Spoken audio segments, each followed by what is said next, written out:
Okay students, first 5 கொஸ்டினை நீங்கள் பார்த்துருப்பீங்கன்னு நினைக்கிறேன். நமக்கு இது வரைக்கும் எந்த பேரும் கமெண்ட் வரல. வந்தால் ஃபஸ்ட்டு அதை படித்து காட்டிட்டு தான் வீடியோவை ஆரம்பிப்போம். ஸோ வந்துட்டு இந்த வீடியோவில் நம்ம பார்க்க போகிறது என்னன்னு கேட்டிங்கன்னா, இங்கே இருக்குது பார்த்தீங்களா, அப்படி ஒன்று பார்க்க போகிறோம். Explain Y CR2 is strongly reducing while Mn3+ is strong oxidising. இது வந்துட்டு ஸ்ட்ராங் ரெடியூசிங், Mn3+ வந்துட்டு ஸ்ட்ராங் ஆக்சிடைசிங் ஏன் அப்படின்னு கேட்குறாங்க. ஏன்னா E0 வேல்யூ வந்துட்டு நெகட்டிவாக இருக்குது. CR2+க்கு நெகட்டிவாக இருந்தாலே இது சீக்கிரமாக ரெடியூஸ் பண்ணும். அதில் வேல்யூ வந்துட்டு -0.41. ஓகேங்களா. If E0 of a metal is large and negative, அதிகமாக அண்ட் நெகட்டிவாக இருந்தால் அந்த metal is powerful reducing agent. So okay, இங்கே என்ன சார் -0.41 தானே இருக்குது. இது எங்கே அதிகமான நம்பர்னு கேட்டிங்கன்னா, நெகட்டிவில் எவ்வளோக்கு எவ்வளோ கம்மியாக இருக்கோ அதுதான் அதிகம். சரி தானே, அது உங்களுக்கு நல்லா தெரிஞ்சிருக்கும் நம்புகிறேன்.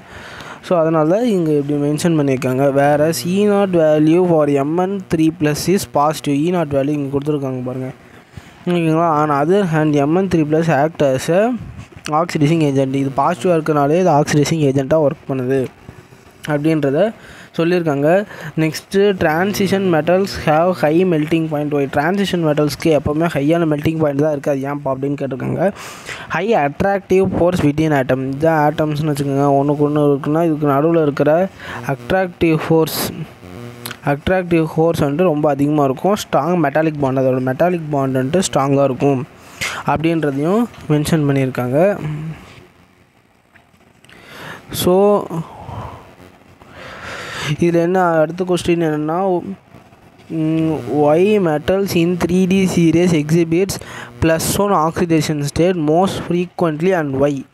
3D சீரீஸ்னால் அது பீரியாடிக் டேபிளில் பார்த்தீங்கன்னா தெரியும். அந்த ஃப்ளூரின் இருக்குது பார்த்தீங்களா, அது -1 மாதிரி. 3D சீரீஸ் அது வந்துட்டு உங்களுக்கு பீரியாடிக் டேபிளில் பார்த்தீங்கன்னா உங்களுக்கு அது தெரியும். ஸோ அதில் இருக்கிற அந்த சீரீஸில் இருக்கிற எல்லாமே, அதாவது 3Dயில் முடியக்கூடிய அந்த ஆர்பிட்டாலில் எலக்ட்ரான் முடிய பார்த்தீங்களா, அந்த மாதிரி இருக்கிற ஆட்டம்க்கு வந்துட்டு எப்போவுமே +1 ஆக்சிடேஷன் ஸ்டேட் தான் இருக்கும். அதாவது ஒன்றை கலட்டி விட வேண்டியதாக இருக்கும். அந்த மாதிரி ஆக்சிடேஷன் ஸ்டேட் தான் இருக்குது. ஏன்றது தான் கேள்வி. Is the only metal in 3D series exhibit, அதாவது விச் மெட்டல், எந்த மெட்டல் எக்ஸிபிட் பண்ணணும்னு கேட்குறாங்க. அதில் வந்துட்டு காப்பர் தான் வந்துட்டு ஒரே ஒரு மெட்டல் 3D சீரீஸ்லேயே +1 ஆக்சிடேஷன் ஸ்டேட்டை மென்ஷன் பண்ணி நீங்கள் சியூன்னு எழுதினாலே ஒரு mark. Cu has electronic configuration of a argon 18. அப்படி பார்த்தீங்கன்னா 18, இது ஒரு 19, 29 நினைக்கிறேன். ஆமாம், 29 தான் அதோட ஆக்சிடேஷன் நம்பரு. ஸோ ஃபஸ்ட்டு இந்த ஆர்பிட்டாலில் ஃபில் பண்ணிட்டு தாங்க நீங்கள் 4sக்கே போகணும். இது வந்துட்டு ஒரு ரூலுங்க. இதெல்லாம் உங்களுக்கு ஸ்கூல்லேயே சொல்லி கொடுத்துருப்பாங்க. சின்ன சின்ன ரூல்ஸ் தான், தேவையில்லாமல் ஞாபகப்படுத்தேன்னு நினைக்கிறேன். அப்புறமா வந்துட்டு 3D and after one electron is accurate stable. அந்த ஒரு எலக்ட்ரான் வந்துட்டு ஸ்டெபிலிட்டியை வந்துட்டு அக்யூர் பண்ணுதுன்ற சொல்லியிருக்காங்க.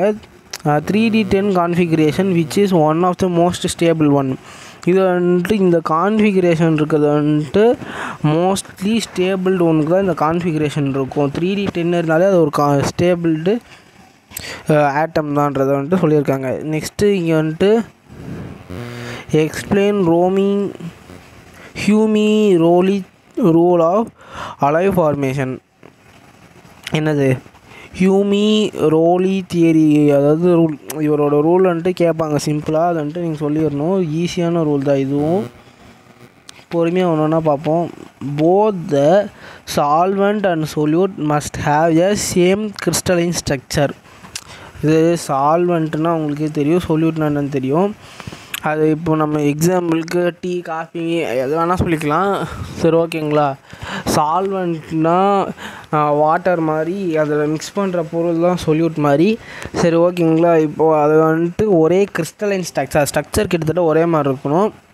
த difference between the atomic radii of the solvent and solute is less than 15%. அது அட்டாமிக் ரேடியஸ் இருக்குது பார்த்தீங்களா, இது வந்துட்டு ஒன்று, இது வந்துட்டு இன்னொன்றுன்னு வச்சுக்கோங்களேன். அட்டாமிக் ரேடியைனா இங்கேருந்து இந்த டிஸ்டன்ஸ் தான் சொல்கிறேன். இதுக்கும் இருக்க டிஃப்ரென்ஸு 10-15% இருக்கணுன்றாங்க. Their electronegativity difference must be close to 0. அதோட சேமாக எல்லோரும் பகிர்ந்து வச்சுக்கணும். எலக்ட்ரோ நெகட்டிவிட்டி பற்றி நம்ம வீடியோவில் எக்கச்சக்கமான தடவை சொல்லிட்டோம். ஸோ சொல்ல ஒன்றும் கிடையாது. சரி, ஓகேவா. Next, what is the reason for D block element of forming alloys?